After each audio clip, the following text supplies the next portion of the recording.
Hello पिलामाने समस्तको शुभुची मो कथा हाँ सर शुभुची सर अच्छा ठीक अच्छे गत क्लास रे आमे ओडिया कवितार विकास धारा संपर्क रे किछि कथा आलोचना करथिले आउ किछि बाकी थिला केदूर पर्यंत जाइथिला मने अछि कार बाप माने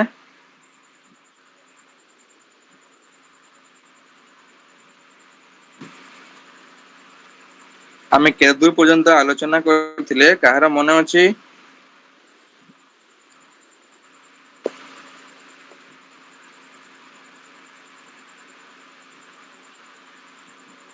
सर कालीचरण पट्टनायक गोदावरीश्वर महापात्र एमाने सब सरिथिले सर कुंतला कुमारी साबतंग पर्यंत जाइथिला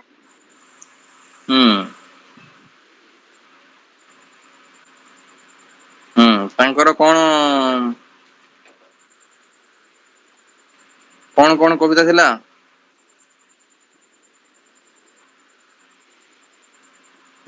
अंजलि प्रेम चिंतामणि आउ कोन मन रखिछ ठीक अछि हैं पिला माने टिके मन रखिया पई चेष्टा करो किछि किछि जिंस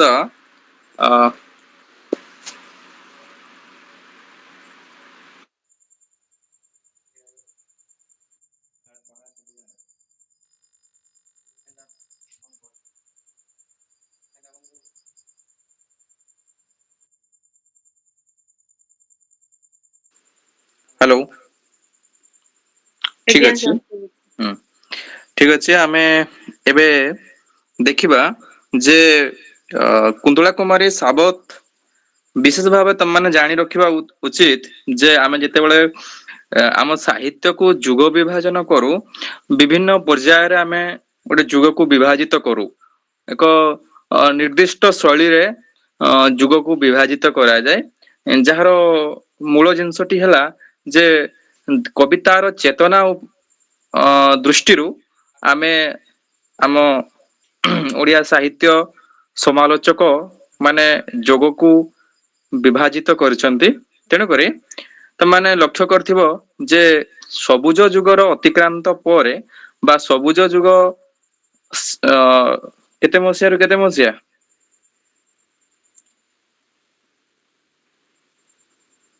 हेलो सबुज जुग केते रु केते मसिया हेलो सर 1921 रु आरंभ है कि 1933-34 पर्यंत 36 पर्यंत 36 ପରେ ଏକ ନୂଆ ସ୍ୱର ସାହିତ୍ୟ ଭିତରକୁ ପ୍ରବେଶ କରୁଛି ଯୋଉ ସ୍ୱରଟି ବିଶେଷ ଭାବରେ ପ୍ରକାଶିତ ହଉଛି ସେଟା ହଉଛି ଆଧୁନିକ ପତ୍ରିକା ନାଇଁ हाँ सर ଆମେ ସବୁଜ ଯୁଗକୁ ଦେଖୁଛେ ତାହା ମଧ୍ୟ ଗୋଟେ ପତ୍ରିକାର ସ୍ୱର ଆମେ ଦେଖୁଛେ ସେ ହଉଛି ଆମର ଯୋଉ ନନସେନ୍ସ କ୍ଲବ ଦ୍ଵାରା प्रकाशित अवकाश पत्रिका तेणु आमे कुंतला कुमारी साबत मायाधर मानसिंह ए उभय को आमे देखुचे जे विशेष भाव रे एमाने ସବୁଜ ପାଖାପାଖି ଯେମିତି ଏକ ଗୋଟେ ନଈ ପ୍ରବାହିତ ହୁଏ, ତାର ପାଖାପାଖି ଯେମିତି ଛୋଟ ନାଳ ମାନେ ପ୍ରବାହିତ ହୁଅନ୍ତି, ଠିକ ସେଇଭଳି ଭାବରେ ଏ ଉଭୟ ହଉଛନ୍ତି ସେଇ ଧରଣର ମାନସିଂ ବାବୁ ଏବଂ କୁନ୍ତଳା କୁମାରୀ ସାବତ। ତେଣୁ ଏମାନଙ୍କର ସାହିତ୍ୟ ଧାରା ବିଶେଷ ଭାବରେ କୌଣସି ଏକ ଯୁଗୀୟ ଚେତନା ଭିତରେ ପ୍ରଭାବିତ ହୁଏ ନାହିଁ। ତେଣୁ ପରବର୍ତ୍ତୀ ପର୍ଯ୍ୟାୟରେ ଯଦିଓ ଆମ ସାହିତ୍ୟକୁ ଆସିଛି ପ୍ରଗତିବାଦୀ ଯୁଗ, ସେଇ ସମୟରେ ମଧ୍ୟ କୁନ୍ତଳା କୁମାରୀ ସାବତ ଭଳି ମାଳଧର ମାନସିଂ ମଧ୍ୟ ଆମର ସେଇ ରୋମାଣ୍ଟିକ ଧାରାର, ସେଇ ବିଭୁ ଚେତନାର, ସେଇ ଏକ ମିଶ୍ର ସ୍ୱର ସେମାନେ ପ୍ରକାଶ କରୁଥିଲେ। ଏବଂ ଅନ୍ୟ ପଟରେ ସମାନ ଧାରାରେ ଆମର କାଳିନ୍ଦୀ ଚରଣ ପାଣିଗ୍ରାହୀ ହୁଅନ୍ତୁ, ଯିଏ ସବୁଜରୁ ଆରମ୍ଭ କରିକି ପରିପକ୍ୱତା ଲାଭ କରୁଥିଲେ ପ୍ରଗତିବାଦୀ ସାହିତ୍ୟରେ, ସଚୀ ବାବୁ ହୁଅନ୍ତୁ, ତମେ ସଚୀ ବାବୁଙ୍କର ଅଭିଯାନ ଯଦି କବିତା ସଂକଳନ ଦେଖିବ, ସେ କବିତା ସଂକଳନରେ ପ୍ରଥମେ ପ୍ରଥମେ ତମେ ରୋମାଣ୍ଟିକ କବିତାର ସ୍ୱର ପାଇବ। ପରବର୍ତ୍ତୀ ପର୍ଯ୍ୟାୟର ଯେତେବେଳେ 1936 ନାହିଁ 32 ପରବର୍ତ୍ତୀ ବେଳକୁ ତାଙ୍କର ଆରମ୍ଭ ହେଇଯାଉଛି ପ୍ରଗତିବାଦୀ ଚିନ୍ତାଧାରା। ତେଣୁକରି ବିଶେଷ ଭାବରେ ଯୋଉମାନଙ୍କର ଜନ୍ମ ତ ବା ସାହିତ୍ୟ ଜଗତରେ, ମୁଁ ଜନ୍ମ କଥା କହୁଛି, ସାହିତ୍ୟ ଜଗତରେ ଜନ୍ମ ହୁଏତ ସବୁଜ ଗୋଷ୍ଠୀରେ ହେଇଥାଇପାରେ, କିନ୍ତୁ ପରବର୍ତ୍ତୀ ପର୍ଯ୍ୟାୟରେ ତମେ ଦେଖିବ ଯେ ସେମାନେ ଏକ ଉଗ୍ର ପ୍ରଗତିବାଦୀ କାବ୍ୟ ସ୍ୱର ଭାବରେ ଓଡ଼ିଆ ସାହିତ୍ୟରେ ନିଜକୁ ପ୍ରତିଷ୍ଠିତ କରେଇଛନ୍ତି। ତେଣୁ ଏମାନଙ୍କ ପରେ ବା କୁନ୍ତଳା କୁମାରୀ ସାବତଙ୍କ ପରେ ଆମେ ଦେଖୁଛେ ଯେ ଆମେ ଦେଖିବା ଏଇ ଯୋଉ ୟାଙ୍କୁ ଏଠି ପୂର୍ବରୁ ଦିଆଯାଇଛି କୁନ୍ତଳା କୁମାରୀ ସାବତକୁ, କିନ୍ତୁ ଆମେ ୟାଙ୍କର ପରେ ସବୁଜ ଗୋଷ୍ଠୀଙ୍କର ଯୋଉ କାବ୍ୟଧାରା ଥିଲା, ଏହି ଗୋଷ୍ଠୀର ଯୋଉ ଥିଲେ ଆମର କିଛି ପ୍ରାରମ୍ଭିକ ପର୍ଯ୍ୟାୟର ସ୍ରଷ୍ଟା, ଯେମିତି କାଳିଚରଣଙ୍କର ପିଲାମାନେ ମୁଖ୍ୟତଃ 7ଟି କବିତା ମୁଖ୍ୟ କବିତା ସଂକଳନ ରହିଛି, ଯଥା ସବୁଜ କବିତା ଲେଖିପାରିବ,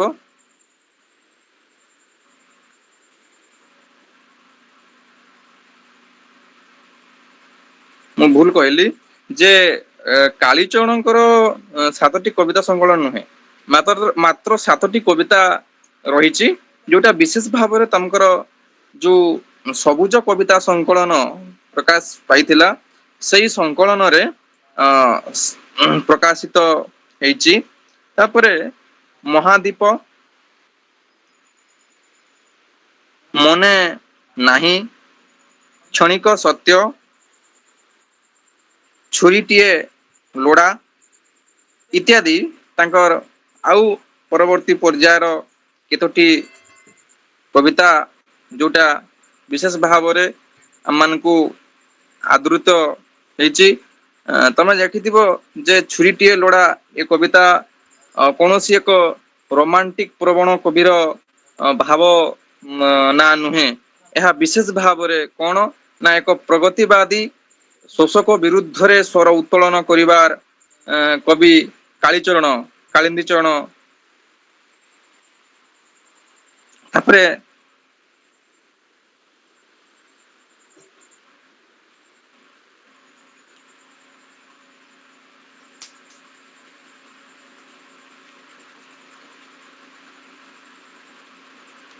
ତାପରେ ଦେଖିବା ଯେ ବଙ୍ଗଳାରୁ ଆସି ରେଭେନ୍ସା କଲେଜରେ ପାଠ ପଢୁଥିବା ଅନନ୍ଦା ଶଙ୍କର ରାୟ, ତାଙ୍କର କିଛି କବିତା ରହିଛି। ପରବର୍ତ୍ତୀ ପର୍ଯ୍ୟାୟରେ ସବୁଜ ଗୋଷ୍ଠୀ ଭାଙ୍ଗି ଯିବାର କାରଣ ହଉଛି ପିଲାମାନେ ଯେ ଅନନ୍ଦା ବାବୁ ବଙ୍ଗଳାରୁ ଆସିଥିଲେ ଏବଂ ଶରତ ଚନ୍ଦ୍ର ବି ମଧ୍ୟ ବଙ୍ଗଳାରୁ ଆସିଥିଲେ। ତେଣୁ ସେମାନେ ଉଚ୍ଚ ଶିକ୍ଷା ପାଇଁ ଯେତେବେଳେ ରେଭେନ୍ସା ଛାଡିକି ପାଟନା ବିଶ୍ୱବିଦ୍ୟାଳୟ ଗଲେ, ପରବର୍ତ୍ତୀ ପର୍ଯ୍ୟାୟରେ ଅନନ୍ଦା ଶଙ୍କର ଫରେନ କୁ ମଧ୍ୟ ଯାଇଛନ୍ତି। ତେଣୁକରି ପରବର୍ତ୍ତୀ ପର୍ଯ୍ୟାୟରେ କଣ ହେଲା ନା ଏମାନଙ୍କର ଯୋଉ ଯୌବନ ସୁଲଭ ଉଚ୍ଛ୍ୱାସ ରେଭେନ୍ସା କଲେଜରେ ପ୍ରକାଶ ପାଇଥିଲା, ତାହା ଆଉ ବିଶେଷ ଭାବରେ ତିଷ୍ଠି ରହିଲା ନାହିଁ। ଏମାନେ ଚିରାଚରିତ ଯୋଉ ସାହିତ୍ୟିକ ପରମ୍ପରା ଥିଲା ବା ବିଶ୍ୱ ସାହିତ୍ୟର ଯୋଉ କାଲମାସଙ୍କର ଆବିର୍ଭାବ, ଏଇ ସବୁ ଧାରାରେ ପରବର୍ତ୍ତୀ ତାଙ୍କର बंधु माने विशेष भाव में 5 जन को नेकी तो अवकाश पत्रिकाटीए प्रकाश पाइथिला। तेणु यही अनंदा बाबूंकर किछि कविता होउची सविता, गोटे कविता तांकर होउची कवि सविता, तापरे होउची कमला विलासीर विदाय, ଯୌବନର ସରି ଯୌବନ ଥରେ ଗଲେ ଆଉ ଆସେ ନା। এটা ତାଙ୍କ ଗୋଟେ ଇମ୍ପୋର୍ଟାଣ୍ଟ କବିତା। ସେ ତମେ ଦେଖିଥିବ ସବୁଜ ଗୋଷ୍ଠୀର ଜୀବି ପଳେଇ ଦୂର ସୁଦୂର ଗୋପନ ଲୋକେ ସପନ ପୁରେ ଗ୍ରହ ତାରକା ଏଡେଇ, ଏଭଳି ଏକ ଯୋଉ ପଳାୟନ ପନ୍ଥୀ ଧାରା ଥିଲା ସବୁଜ ସାହିତ୍ୟର, ଏମାନେ ଏ ସମୟର କବି। ତେଣୁ ଯୌବନ ଥରେ ଗଲେ ଆଉ ଆସେ ନା, ଏଇଭଳି କବିତା ଗୁଡିକ ତାଙ୍କର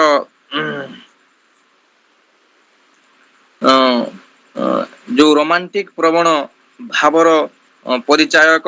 ତାପରେ ଆମେ ଆଉ ଜଣେ କବିଙ୍କୁ ଦେଖୁ ଯେ ସେ ବିଶେଷ ଭାବରେ, ଯଦିଓ ତମାନେ ଦେଖିଥିବ ସବୁଜ ଗୋଷ୍ଠୀ ସମୟରେ ତାଙ୍କର ସମସାମୟିକ ଥିଲେ ବା ବୈକୁଣ୍ଠ ବାବୁ ଅବକାଶର ପତ୍ରିକାରେ ମଧ୍ୟ ତାଙ୍କର ଅଛି ଅବଦାନ। ତେଣୁ ସବୁଜ ଗୋଷ୍ଠୀକୁ ଯଦିଓ ପୃଷ୍ଠ କରୁଛନ୍ତି, ପରବର୍ତ୍ତୀ ପର୍ଯ୍ୟାୟରେ ତମାନେ ଜାଣିଥିବ ଯେ ବଙ୍ଗଳାରେ ରବୀନ୍ଦ୍ରନାଥଙ୍କର ପ୍ରଭାବ ହେଇପାରେ। କାରଣ ଏଇ ମାନେ ଅନନ୍ଦା ଶଙ୍କର, ଶରତ ଚନ୍ଦ୍ର ମୁଖାର୍ଜୀ ସେ ସମୟରେ ସମଗ୍ର ଭାରତ ବର୍ଷରେ ଶାନ୍ତିନିକେତନର ପ୍ରତିଷ୍ଠାତା ଆମର ଦେବେନ୍ଦ୍ରନାଥ ଠାକୁରଙ୍କର ସୁପୁତ୍ର ରବୀନ୍ଦ୍ରନାଥ ଠାକୁର ବିଶେଷ ଭାବରେ ସାହିତ୍ୟ ଜଗତକୁ ଆଚ୍ଛାଦିତ କରିଥିଲେ। କାରଣ ଭାରତରେ ଲିଟରେଚର ବା ସାହିତ୍ୟ କ୍ଷେତ୍ରରେ ଯେହେତୁ ନୋବେଲ ପ୍ରାଇଜ ପାଇଥିଲେ, ତେଣୁ ତାଙ୍କୁ କବିଗୁରୁ ମଧ୍ୟ କୁହାଯାଉଥିଲା। ତେଣୁ ବୈକୁଣ୍ଠନାଥ ବିଶେଷ ଭାବରେ ରବୀନ୍ଦ୍ରନାଥଙ୍କ ଦ୍ଵାରା ବହୁଳ ଭାବରେ ପ୍ରଭାବିତ, ଏବଂ ସେ ଏଇ ଧାରାକୁ ନିଜ ସାହିତ୍ୟ ଭିତରକୁ ଆଣିଥିଲେ। ଏବଂ ଯେଭଳି ଭାବରେ ରବୀନ୍ଦ୍ରନାଥ କିଛି କବିତା ତାଙ୍କର ତାଙ୍କର ବିଶେଷ ଭାବରେ ପ୍ରିୟାର ଅଭିସାର ହଉ ଭଳି କବିତାରେ ସେମାନେ ଦେଖିବ ଯେ ଏକ ରୋମାଣ୍ଟିକ ପ୍ରବଣ ବିଭୁ ଚେତନା ସେଥିରେ ପ୍ରତିଫଳିତ। ଠିକ ସେଇଭଳି ଭାବରେ ଯେ ଭଗବାନଙ୍କୁ ପ୍ରିୟ ବୋଲି ନିଜକୁ ସମର୍ପିତ କରିଦେବାର ଯୋଉ ପ୍ରୟାସ ଆମେ ଦେଖୁଥିଲେ ବୈକୁଣ୍ଠନାଥଙ୍କ କବିତାରେ, ତାଙ୍କର ସେଇଭଳି କିଛି କବିତା ରହିଛି।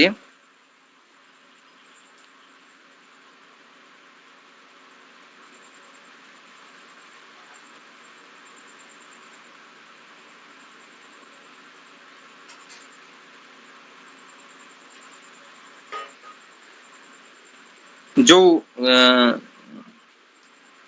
କବିତା ରେ ତମେ ଦେଖିବ ଯେ ତାଙ୍କର ଗୋଟେ କାବ୍ୟ ସଞ୍ଚୟନ ଅଛି। ଏ କାବ୍ୟ ସଞ୍ଚୟନରେ ତାଙ୍କର ବିଶେଷ ଭାବରେ ଏ କବିତା ଗୁଡାକ ବିଭୁ ଚେତନା ଧରଣର କବିତା। ଏବଂ ଆଉ ଗୋଟେ ହେଲା ଉତ୍ତରାୟଣ, ତାଙ୍କର ଗୋଟେ କବିତା ସଂକଳନ ଅଛି।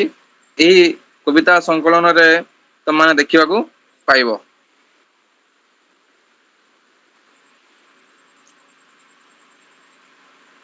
ତାପରେ ହରିହର ମହାପାତ୍ରଙ୍କର କିଛି କବିତା ସଂକଳନ ରହିଛି, ଯୋଉଟା ଆମର ସବୁଜ କବିତା। ତମାନେ ଜାଣିଥିବ ଯେ ହରିହର ମହାପାତ୍ର ଅବକାଶର ତାଙ୍କ ନାଁଟି ବିଶେଷ ଭାବରେ ଯୋଡି ହୁଏ। ଏବଂ ଏଇ ଯୋଉ 5 ଜଣ ଭିତରେ ଅବକାଶ, ଅନନ୍ଦା ଶଙ୍କର, ବୈକୁଣ୍ଠନାଥ, ଶରତ ଚନ୍ଦ୍ର ମୁଖାର୍ଜୀ ଏ ଯୋଉ ଥିଲେ, ଏମାନଙ୍କ ଆମର କାଳନିଚରଣ ଏମାନଙ୍କ ବ୍ୟତୀତ ହରିହର ମହାପାତ୍ର ମଧ୍ୟ ଥିଲେ। ପରବର୍ତ୍ତୀ ସମୟରେ ସେ ଜଜ୍ ଭାବରେ ରିଟାୟାର୍ଡ ହେଇଛନ୍ତି। ସେ ମଧ୍ୟ ସମ୍ପାଦନା କରୁଥିଲେ ପତ୍ରିକାଟି। ତାଙ୍କର ନାଁ ଯଦିଓ ଯୋଡି ହେଇ ନାହିଁ, କିନ୍ତୁ ସବୁଜ କବିତା ସଂକଳନରେ ତାଙ୍କର କିଛି କବିତା ସ୍ଥାୟିତ ହେଇଛି। ଏହାପରେ ଆମେ ଦେଖିବା ଯେ ପ୍ରଗତିବାଦୀ ସାହିତ୍ୟ ଯୁଗର ବା ଏ ସମୟର କବି ମାନଙ୍କ ଭିତରେ ବିଶେଷ ଭାବରେ ଯୋଉ ସାହିତ୍ୟିକ ପରିବର୍ତ୍ତନ ଆସିଲା, ଆର୍ଟ ଫର ଆର୍ଟ ସେଗରୁ ଲାଇଫ ଫର ଯୋଉ ପରିବର୍ତ୍ତନ ହେଲା, ସେଇ ଆର୍ଟ ଫର ଆର୍ଟ ସେଗରୁ ପରିବର୍ତ୍ତନ ହେଇକି ଆର୍ଟ ଫର ଲାଇଫ ସେଗ ଯୋଉ ପରିବର୍ତ୍ତନଟି ହେଲା, ସେ ପରିବର୍ତ୍ତନ ଧାରାରେ ଯେମିତି ଶଚୀ ବାବୁଙ୍କର ଭଳି ବ୍ୟକ୍ତିତ୍ୱ ହୁଅନ୍ତୁ, ଅନନ୍ତ ପଟ୍ଟନାୟକଙ୍କ ଭଳି ବ୍ୟକ୍ତିତ୍ୱ ହୁଅନ୍ତୁ, ପଦ୍ମଚରଣଙ୍କ ଭଳି ବ୍ୟକ୍ତିତ୍ୱ ହୁଅନ୍ତୁ, ଏଇ ବ୍ୟକ୍ତିତ୍ୱ ମାନେ ବିଶେଷ ଭାବରେ ସ୍ୱର ଉତ୍ତୋଳନ କରିଛନ୍ତି ସାହିତ୍ୟ ମାଧ୍ୟମରେ। ଏ ସମୟର ଜଣେ କବି ହଉଛନ୍ତି ଗୋଲୋକ ଚନ୍ଦ୍ର ପ୍ରଧାନ। ଗୋଲୋକ ଚନ୍ଦ୍ର ପ୍ରଧାନ ଏ ବିଶେଷ ଭାବରେ ଏ ସମୟର କବି, କିନ୍ତୁ ଭଞ୍ଜୀୟ ଶୈଳୀରେ କିଛି କବି କାବ୍ୟ ରଚନା କରିଛନ୍ତି, ଯେମିତି ଇନ୍ଦୁରେଖା, ସତ୍ୟଭାମା ନାମକ ଏଇ ଦୁଇଟି ତାଙ୍କର କାବ୍ୟ ରହିଛି। ତାପରେ ଏ ସମୟରେ ଆଉ ଜଣେ କବି ହଉଛନ୍ତି ଅଭିରାମ ପରମହଂସ। ଏ ବିଶେଷ ଭାବରେ ୟାଙ୍କର ବୈଶିଷ୍ଟ୍ୟ ହଉଛି ଯେ ଭକ୍ତି ମୂଳକ କବିତା ଇଏ ସୃଷ୍ଟି କରିବା ର ଜଣେ ସିଦ୍ଧ ହସ୍ତ, ଖୁବ ଲୋକପ୍ରିୟ ମଧ୍ୟ। ତେଣୁକରି ତାପରେ ତାଙ୍କର ଅନେକ ଗୁଡାଏ ଭକ୍ତି କବିତା ରହିଛି। ତାପରେ ଆମର ଆସୁଛନ୍ତି ମାୟାଧର ମାନସିଂହ। ମାନସିଂହଙ୍କର କିଛି କବିତା କାବ୍ୟ ସଂକଳନ ହଉଛି ଉପେକ୍ଷିତା,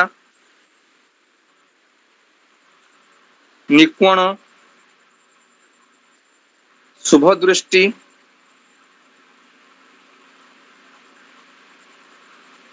ସାଧବ ଝିଅ, ଜେମା, କମଳାୟନ। ଏଇ ସବୁ କାବ୍ୟର ରଚୟିତା ହଉଛନ୍ତି ମାନସିଂହ। ଏସବୁ ବ୍ୟତୀତ ସେ ବହୁ କବିତା ର ସ୍ରଷ୍ଟା। ତାଙ୍କର ଯୋଉ କବିତା ସଞ୍ଚୟନ ଗୁଡିକ ହଉଛି ଧୂପ, ହେମଶସ୍ୟ, ହେମପୁଷ୍ପ, ପ୍ରେମ ଶସ୍ୟ, ମାଟିବାଣୀ, ଜୀବନ ଚିନ୍ତା, ଏଇଭଳି ତାଙ୍କର ବହୁ କବିତା ଏଇ କବିତା ସଂକଳନ ଭିତରେ ସନ୍ନିବେଶିତ ହେଇଛି। ଯେମିତି ତାଙ୍କର ସବୁଠୁ ପ୍ରସିଦ୍ଧ କବିତା ହଉଛି ଯେ ତରୁଣ କବିର ଆଶା। ମନେ ରଖିବ କବିତାଟି, ତରୁଣ କବିର ଆଶା। ଏହା ପରେ ଆମେ ଦେଖିବା, ଆମେ ବିକାଶ ଧାରା ପଢୁଛେ, ଏହା ପରେ ଦେଖିବା ଯେ ରାମକୃଷ୍ଣ ନନ୍ଦଙ୍କର କିଛି ଶିଶୁ କବିତା ସଂକଳନ ରହିଛି। ତାଙ୍କର ଯେମିତି କିଛି କବିତା ସଂକଳନ ହଉଛି ଝୁମୁକା, ଏକ ଅତି ପରିଚିତ ଶିଶୁ କବିତା। ଆମର ଯୋଉ ଶିଶୁ ସାହିତ୍ୟ କହୁଛେ, ରାମକୃଷ୍ଣ ନନ୍ଦ ଜଣେ ଶିଶୁ ସାହିତ୍ୟିକ। ତେଣୁ ତାଙ୍କର ଗୋଟେ ଭଲ ଶିଶୁ କବିତା ସଂକଳନ ହଉଛି ଝୁମୁକା, ମନେ ରଖିବ।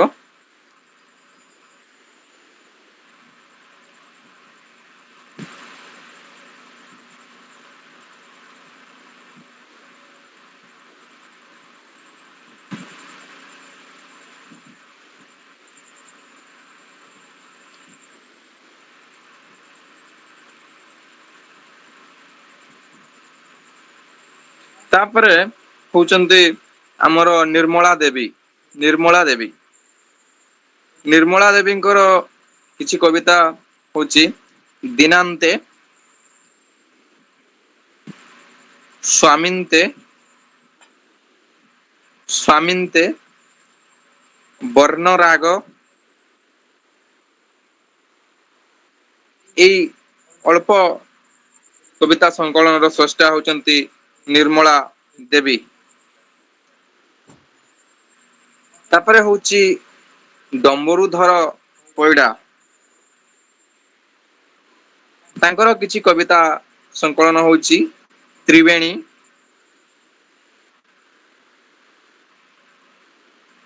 ପ୍ରଦୀପ। ଏ ଦୁଇଟି ତାଙ୍କର କବିତା ସଂକଳନ।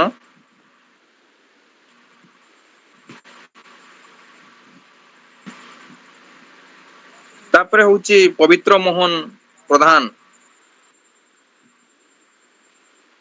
ତାଙ୍କର କବିତା ସଂକଳନ ଗୁଡ଼ିକ ହଉଛି ମାଲ୍ୟଗିରି, ବ୍ରାହ୍ମଣୀ, ଚନ୍ଦ୍ର,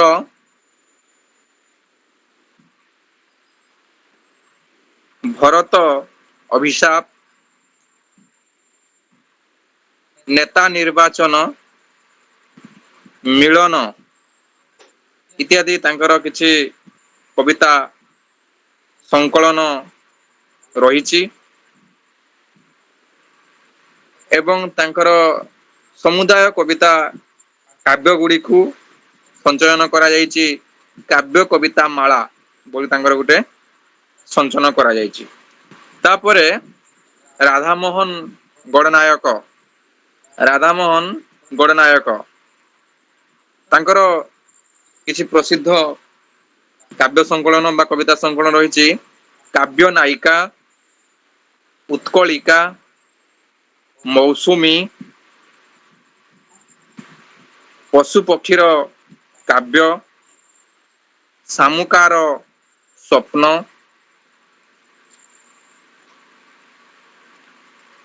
ଧୂସର ଭୂମିକା, ସୂର୍ଯ୍ୟ ଓ ଅନ୍ଧକାର, ହୀରାଖଣ୍ଡର ଗାଥା ଇତ୍ୟାଦି ତାଙ୍କର ପ୍ରସିଦ୍ଧ କବିତା ଗୁଚ୍ଛ। ବିଶେଷ ଭାବରେ ତାଙ୍କର ତମେ ଦେଖିବ ମାତ୍ରା ଛନ୍ଦ, ତମାନେ ଯୋଉମାନେ ପଢିଥିବ ମାତ୍ରା ଛନ୍ଦ ବୋଲି ଆମ ବଙ୍ଗଳାରେ ଗୋଟେ ପ୍ରସିଦ୍ଧ ଛନ୍ଦ ରହିଛି। କଳା ଛନ୍ଦ, ମାତ୍ରା ଛନ୍ଦ ଏଇଭଳି ଭାବରେ ଯୋଉମାନେ ଛନ୍ଦ ବିଷୟରେ ଜ୍ଞାନ ରଖିଥିବ ଜାଣିଥିବ। ମାତ୍ରା ଛନ୍ଦ ବିଷୟରେ କହିଲେ ବିଶେଷ ଭାବରେ ଗୋଟେ କ୍ଲାସ ଯିବ। ମାତ୍ରା ଛନ୍ଦ ଗୋଟେ ରହିଛି। ତେଣୁ ଏ ମାତ୍ରା ଛନ୍ଦ କୌଶଳ ବିଶେଷ ଭାବରେ ଆମେ ଦେଖିବାକୁ ପାଇବା ରାଧାମୋହନ ଗଡ଼ନାୟକଙ୍କର ଶୈଳୀ ବା କାବ୍ୟ ଶୈଳୀରେ। ତାପରେ ଆଉ ଜଣେ ସମୟର ସ୍ରଷ୍ଟା ହଉଛନ୍ତି କୃଷ୍ଣଚନ୍ଦ୍ର ତ୍ରିପାଠୀ। ତାଙ୍କର କିଛି ପ୍ରକାଶିତ କବିତା ସଂକଳନ ହଉଛି ଦୀପ୍ତି, ଆହୁତି, ଅଗ୍ନିଶଙ୍ଖ, ମାଟି ଦୀପ, ଉତ୍ସ, ରୂପାୟନ, ବେଳା ଓ ବିବି, ଆତ୍ମଲିପି, ମରୁ ମାଟିର ସ୍ୱପ୍ନ ଭଳି କିଛି ତାଙ୍କର କବିତା ରହିଛି। ତାପରେ ଏଇ ସମୟର ବା ପ୍ରଗତିବାଦୀ ଯୁଗ ଓଡ଼ିଆ ସାହିତ୍ୟରେ ଚାଲିଥିବା ସମୟରେ ଆଉ ଜଣେ ଭଲ ପ୍ରଗତିବାଦୀ କବି ହଉଛନ୍ତି ଅନନ୍ତ ପଟ୍ଟନାୟକ। ତାଙ୍କର କିଛି ପ୍ରସିଦ୍ଧ କବିତା ସଂକଳନ ହଉଛି ରକ୍ତ ଶିଖା, ଶାନ୍ତି ଶିଖା, କିଞ୍ଚିତ, ତାପରେ ଓଲୋଡା ଲୋଡା, ଛାଇର ଛିଟା,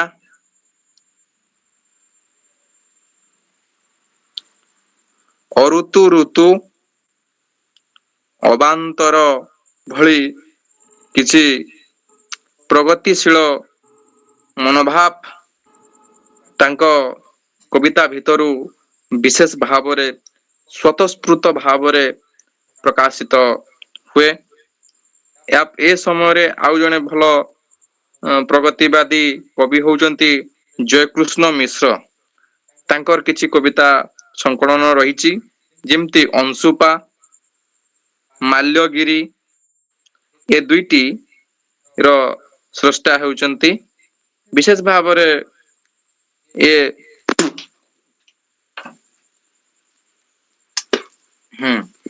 ଏ ଦୁଇଟିରେ ତମାନେ ଦେଖିବ ଯେ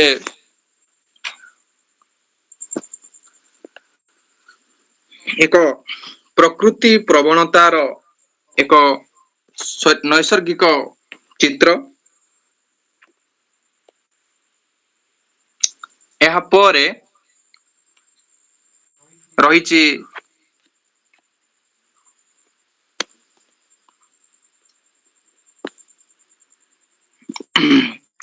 କୁଞ୍ଜ ବିହାରୀ ଦାସଙ୍କର କିଛି କବିତା ସଂକଳନ, ଯେମିତି ତାଙ୍କର ରହିଛି ଛିନ୍ନ ହସ୍ତା, ପ୍ରଭାତି,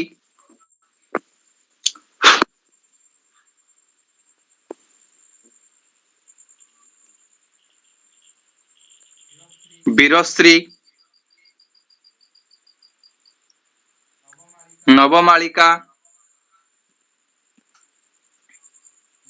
ମାଟି ଓ ଲାଠି, କଙ୍କାଳର ଲୁହ, ତାପରେ ତାଙ୍କର ରହିଛି କଳ କୋଲ୍ଲୋଳ, ତାପରେ ରହିଛି ଡୁଡୁମା, ବାଗ୍ରା, ଏଇଭଳି ତାଙ୍କର କବିତା ସଂକଳନ ରହିଛି। ବିଶେଷ ଭାବରେ ଜଣେ ଜାତୀୟବାଦୀ ସ୍ୱର ଭାବରେ ସେ ଓଡ଼ିଆ ସାହିତ୍ୟକୁ ପ୍ରତିନିଧିତ୍ୱ କରନ୍ତି ଏବଂ ସମାନ ଭାବରେ ବିପ୍ଳବର ସ୍ୱର ଫୁଟେଇବାରେ ବା ଶାଣିତ କରିବାରେ ସେ ଜଣେ ସଫଳ କାବ୍ୟ ସ୍ରଷ୍ଟା କହିଲେ ଅତ୍ୟୁକ୍ତି ହବ ନାହିଁ। ତାପରେ ଏ ସମୟର ପ୍ରମୁଖ ବିପ୍ଳବବାଦୀ ବା ଆମେ ଯାହାକୁ କହିପାରିବା ପ୍ରଗତିବାଦୀ କାବ୍ୟସ୍ୱରର କର୍ଣ୍ଣଧାର ସଚିଦାନନ୍ଦ ରାଉତରାୟଙ୍କର କିଛି କବିତା ତମାନେ ନିଶ୍ଚୟ ଜାଣିଥିବ। କିଛି ଇମ୍ପୋର୍ଟାଣ୍ଟ ମୁଁ କହିଦେଉଛି, ଯେମିତି ତାଙ୍କର ରହିଛି ପାଥେୟ, ବାଜିରାଉତ, ଅଭିଯାନ ଭଳି କବିତା ସଂକଳନ, ପଲ୍ଲୀଶ୍ରୀ, ପାଣ୍ଡୁଲିପି, ଭାନୁମତିର ଦେଶ, ତାପରେ ସ୍ୱଗତ, କବିତା 1962, କବିତା 1966, କବିତା 1987 ଭଳି ତାଙ୍କର କବିତା ରହିଛି। ଭାନୁମତିର ଦେଶ ଏସବୁ କବିତା ସଂକଳନ ବିଶେଷ ଭାବେ ଆମ ଓଡ଼ିଆ ସାହିତ୍ୟରେ ଜଣେ ସଫଳ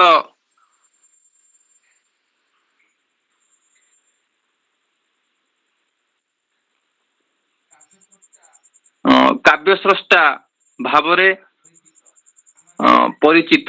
ତମାନେ ତାଙ୍କର କିଛି କବିତା ଶୁଣିଥିବ। ମୁଁ ସଚି ରାଉତରାୟ, କୋଣାର୍କ ଭଳି କବିତା ରହିଛି। ପ୍ରତିମା ନାୟକ, ବାଜି ରାଉତ ଭଳି କବିତା ରହିଛି। ବାଜି ରାଉତ କବିତାରେ ସେ ସ୍ପଷ୍ଟ ଭାବରେ ଯୋଉ ମୁକ୍ତି ସଂଗ୍ରାମ, ଭାରତୀୟ ମୁକ୍ତି ସଂଗ୍ରାମ ଥିଲା, ସେଥିରେ ସେ କହୁଛନ୍ତି ନୁହେଁ ବନ୍ଧୁ ନୁହେଁ ଏହା ଚିତା, ଏ ଜାତି ତିମିର ତଳେ ଏ ଆମ ମୁକତି ସଳିତା। ଏଇ ଯୋଉ ବିପ୍ଳବୀ କାବ୍ୟ ସ୍ରଷ୍ଟାର ଯୋଉ ରଣହୁଙ୍କାର ବିଶେଷ ଭାବରେ ଆମ ସମୟର କାବ୍ୟ କର୍ତ୍ତା ମାନଙ୍କୁ ପ୍ରେରିତ କରେ। ତାପରେ ଏ ସମୟର ଆଉ ଜଣେ ସଫଳ କାବ୍ୟକାର ହଉଛନ୍ତି ଜ୍ଞାନୀନ୍ଦ୍ର ବର୍ମା। ତାଙ୍କର କେତେ ଗୁଡ଼ିଏ କବିତା ସଂକଳନ ରହିଛି, ଯେମିତି ଏକ ରାତ୍ରି, ଉତ୍ତର କ୍ରାନ୍ତି, ବୋଲେ ହୁଁଟି,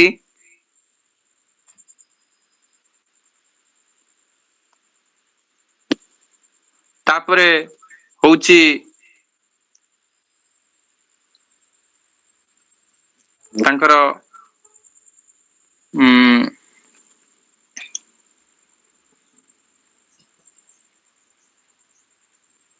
କଳରେଇ ଫୁଲ ଏଇ କବିତା ଗୁଡିକ ବିଶେଷ ଭାବରେ ତାଙ୍କୁ ପରିଚୟ ପ୍ରଦାନ କରିଛି। ତାପରେ ଜୟଦେବର ନୂତନ କବିତା ଆଦି କବିତା ସଂକଳନ ଜ୍ଞାନେନ୍ଦ୍ର ବର୍ମାଙ୍କୁ ଏକ ଭିନ୍ନ ସ୍ତରର କାବ୍ୟ କୃତି ସ୍ରଷ୍ଟା ଭାବରେ ପରିଚୟ ପ୍ରଦାନ କରେ।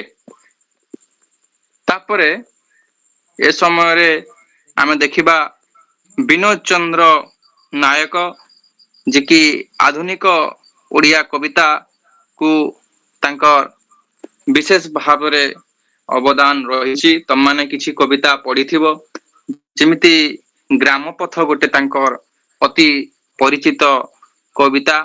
ତାଙ୍କର ସେମିତି କିଛି କବିତା ହଉଛି হৈମନ୍ତୀ, ତାପରେ ଚନ୍ଦ୍ର ଓ ତାରା, ନନ୍ଦା ଦେବୀ, ନୀଳଚନ୍ଦ୍ରର ଉପତ୍ୟକା, ତାପରେ କଳାବୃତ, ସାତ ତାର ଦ୍ୱୀପ, ସରୀସୃପ ଭଳି କବିତା ଗ୍ରନ୍ଥ ତାଙ୍କର ପ୍ରକାଶିତ। ତାପରେ ଏ ସମୟର ଆଉ ଜଣେ ପ୍ରତିଷ୍ଠିତ କବି ହଉଛନ୍ତି ମନମୋହନ ମିଶ୍ର। ତାଙ୍କର କିଛି ବିପ୍ଳବ ବାଦୀ କବିତା ରହିଛି, ଯେମିତି କୋଟି କଣ୍ଠେ, ଜନତାର ଡାକ,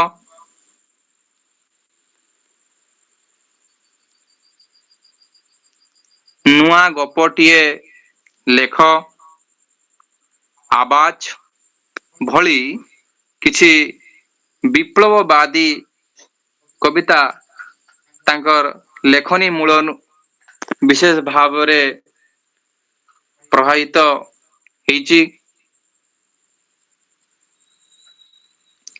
ଏ ଥିଲେ ଆମେ ଦେଖୁଥିଲେ ଯେ ପ୍ରାକ୍ ସ୍ୱାଧୀନତା ବା ସ୍ୱାଧୀନତା ପୂର୍ବବର୍ତ୍ତୀ ବା ପ୍ରଗତି ସାହିତ୍ୟର କିଛି କବିଙ୍କ କାବ୍ୟକୃତି ସମ୍ପର୍କରେ ଆମେ ଆଲୋକପାତ କଲେ।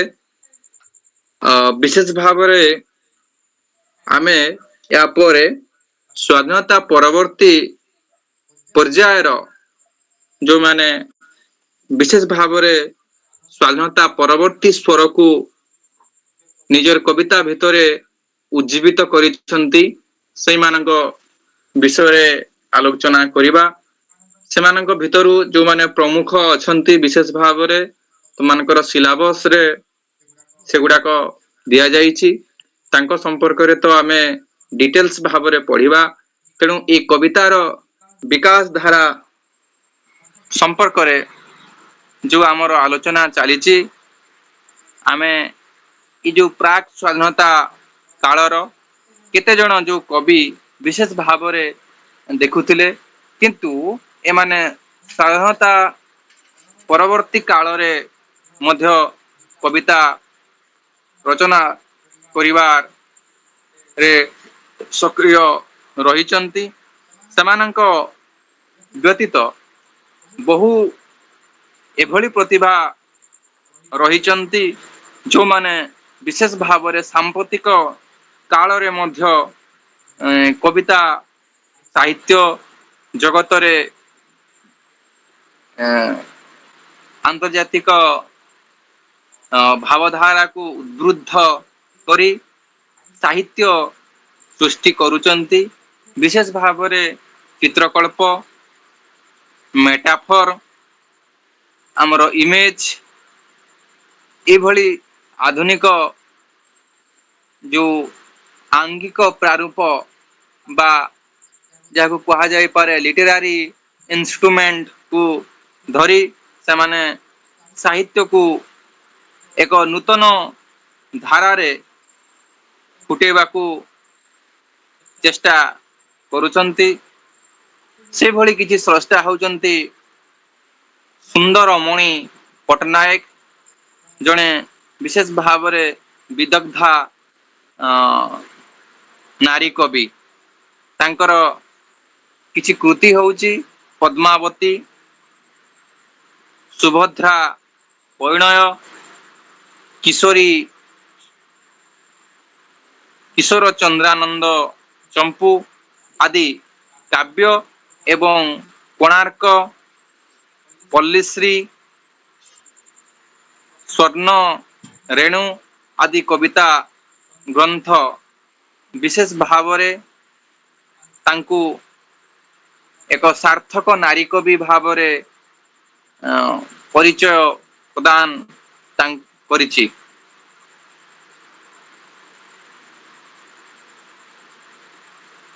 ତାପରେ ଏହା ବ୍ୟତୀତ ତାଙ୍କର କିଛି ଯୋଉ ଆମର ମଣି ରାମାୟଣ ରହିଛି, ସେ ମଣି ରାମାୟଣ ବିଶେଷ ଭାବରେ ରୀତିଯୁଗୀୟ ଆଳଙ୍କାରିକ କାବ୍ୟର ଏକ ସ୍ୱତଃ ଭ୍ରମ ସୃଷ୍ଟି କରେ। ମଣି ରାମାୟଣ ଏ ହଉଛି ବିଶେଷ ଭାବରେ ତାଙ୍କର ମଧ୍ୟକାଳୀନ ସାହିତ୍ୟକୁ ମଧ୍ୟକାଳୀନ ସାହିତ୍ୟର ସ୍ଥିତିକୁ ଆଧୁନିକ ସମୟରେ ଫୁଟେଇବାର ପ୍ରୟାସ। ତାପରେ ବାଞ୍ଛାନିଧି ଦାସ, ସେ ଜଣେ ଜାତୀୟ ଭାବଧାରା କବି।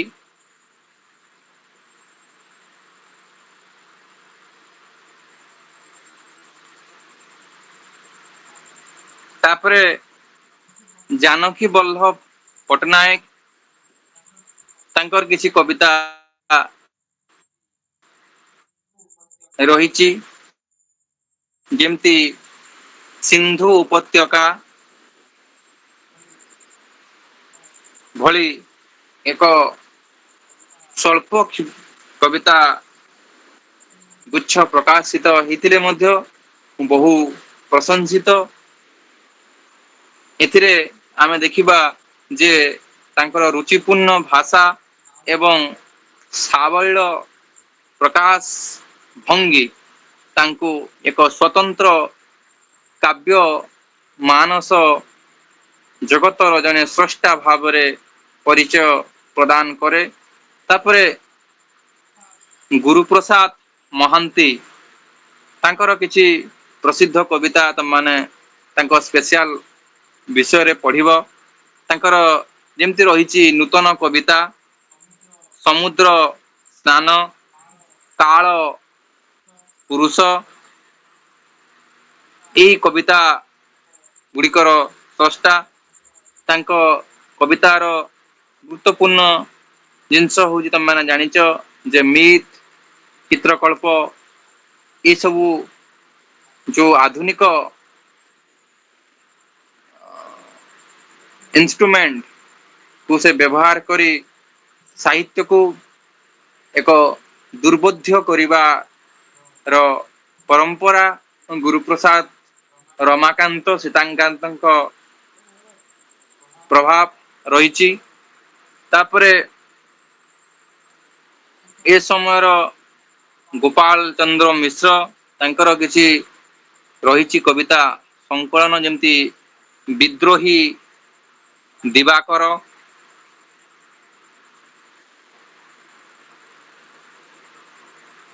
ତାପରେ ପାଟଶାଣୀ ଆଦି ତାଙ୍କର କାବ୍ୟ ରହିଛି।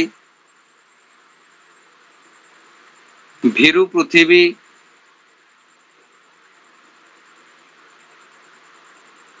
ତାପରେ ରହିଛି କାକଳି, ସେପାରେ ପ୍ରିୟାର ଗାଁ, କପୋତ ଡେଣାର ଛାଇ,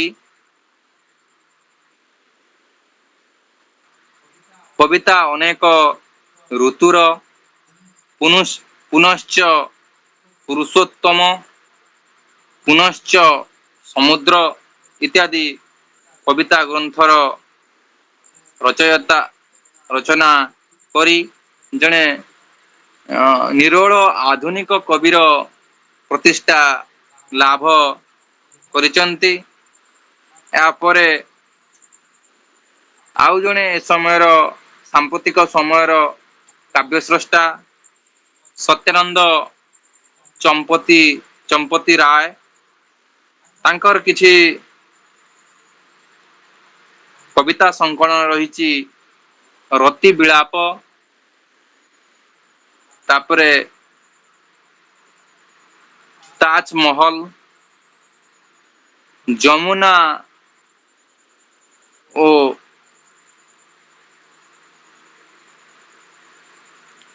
ଯମୁନା ଓ ଗାଁ ଗହଳେ, ଏ କବିତା ବିଶେଷ ଭାବରେ ତାଙ୍କର ରୋମାଣ୍ଟିକ ଭାବପ୍ରବଣର ଏକ ସଫଳ ରୂପାୟନ ହେଇପାରେ।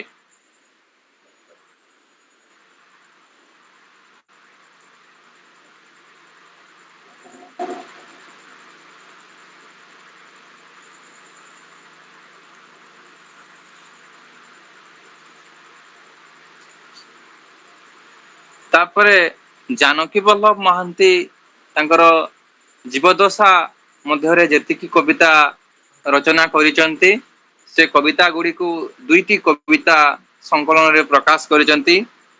ଯେମିତି ତିର୍ଯ୍ୟକ୍ ଗୋଟେ ତାଙ୍କର କବିତା ସଂକଳନ, ଆଉ ଗୋଟେ ରହିଲା ବିଚିତ୍ର ବନ୍ୟା।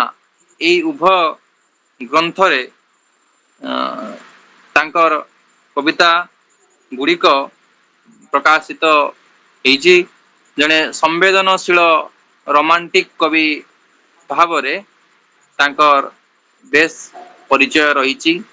ଏ ସମୟର ଜଣେ ବିଶିଷ୍ଟ କବି ବେଣୁଧର ରାଉତ, ତାଙ୍କର କିଛି ଅନବଦ୍ୟ ସୃଷ୍ଟି ହେଲା ପିଙ୍ଗଳାର ସୂର୍ଯ୍ୟ। କବିତା ଗ୍ରନ୍ଥରେ ବିଶେଷ ଭାବରେ ତମେ ଦେଖିବ ଯେ ଆବେଗ ଓ ମାନବିକତାର ଏକ ଜ୍ୱଳନ୍ତ ପ୍ରତିଫଳନ ଆମେ ଏଥିରେ ଦେଖିବା। ତାଙ୍କର ସବୁଠାରୁ ଗୁରୁତ୍ୱପୂର୍ଣ୍ଣ ଗୋଟେ କବିତା ଅଛି କର୍ଣ୍ଣ। ତମାନେ ଜାଣିଛ ଯେ କର୍ଣ୍ଣକୁ ମହାଭାରତ ଯୁଦ୍ଧରେ ଜଣେ ସୁତପୁତ୍ରର ଆଖ୍ୟା ଦିଆଯାଇଛି ଏବଂ ତାର ସାମର୍ଥ୍ୟକୁ ସବୁବେଳେ ସମସ୍ତେ ଉପହାସିତ କରିଛନ୍ତି। ସେଇଭଳି ଏକ ଚରିତ୍ରକୁ ନେଇ ତାଙ୍କର ଗୋଟେ ପ୍ରସିଦ୍ଧ କବିତା କର୍ଣ୍ଣ ରହିଛି। ତାପରେ ଆଉ ଜଣେ ସ୍ରଷ୍ଟା ଏ ସମୟର ବିଦ୍ୟୁତ୍ ପ୍ରଭା ଦେବୀ, ତାଙ୍କର କିଛି କବିତା ଗୁଚ୍ଛ ରହିଛି। ସେଗୁଡ଼ିକ ହେଲା ପ୍ରତିଭା, କନକାଞ୍ଜଳି, ମରିଚିକା, କବିତାବଳୀ। ଏଇଭଳି କବିତା ଗ୍ରନ୍ଥରେ ତାଙ୍କର ସବୁ କବିତା ଗୁଡ଼ିକ ପ୍ରକାଶ ପାଇଛି। ଏ ସମୟର ଆଉ ଜଣେ କବି ହଉଛନ୍ତି ଭାନୁଜୀ ରାଓ, ଜଣେ ରୋମାଣ୍ଟିକ କବି। ତାଙ୍କର କେତେକ କବିତା ସଂକଳନ ରହୁଛି ଯେ ତମାନେ ଜାଣିଥିବ ଯେ ଭାନୁଜୀ ରାଓ ଏବଂ କିଏ ମିଶିକି ଗୋଟେ କବିତା ସଂକଳନ ପ୍ରକାଶ କରିଥିଲେ, ଦିଲେଶ୍ଵର।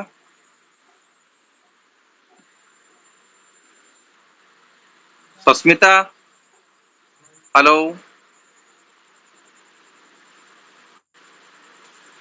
ସୁଭାସିନୀ,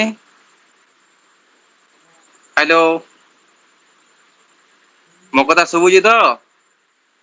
ଆଜ୍ଞା ସାର୍। ଆଜ୍ଞା। ଦୟାମୟୀ ଶୁଭୁଛି? ହ୍ୟାଲୋ। ହଁ ସାର୍ ଶୁଭୁଛି। କୁହ, କୋଉ କବିତା ସଂକଳନ ଭାନୁଜୀ ରାଓ ଏବଂ ଗୁରୁପ୍ରସାଦ ମହାନ୍ତି ମିଶିକି ପ୍ରକାଶ କରିଥିଲେ?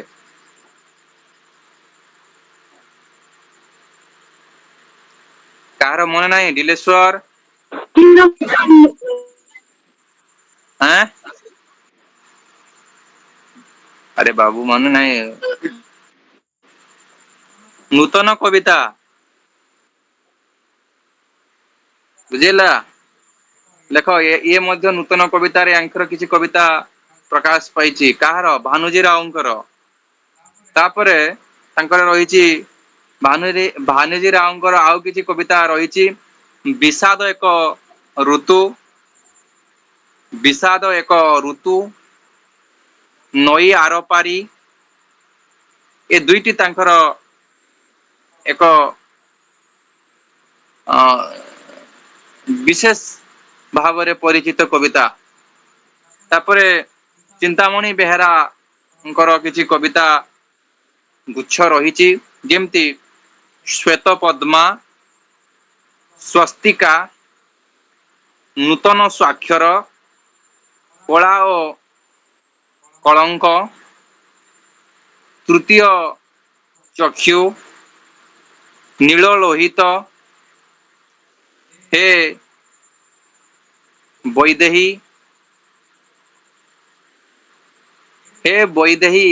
ଭୁଲି ଯାଅ এই କବିତା ଗ୍ରନ୍ଥ ଗୁଡ଼ିକରେ ସଂକଳିତ କବିତାର ଅନ୍ତଃ ସ୍ୱର ହେଉଛି ବିଶେଷ ଭାବରେ ମାନବବାଦୀ ଏବଂ ରୋମାଣ୍ଟିକ ଚେତନାର ଏକ ମିଶ୍ର ଧାରା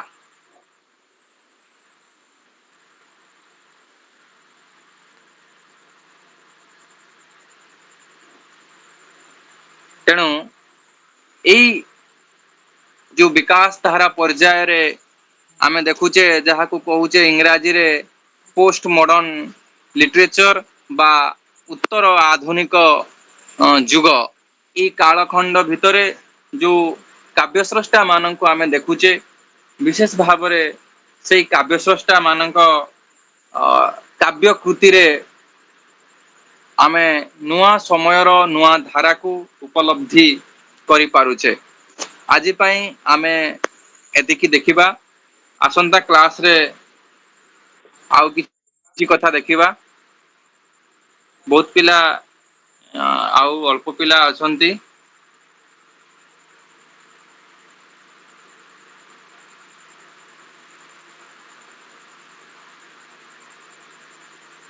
ଠିକ ଅଛି ଆମେ ଆସନ୍ତା କ୍ଲାସରେ ପୁଣି ଦେଖିବା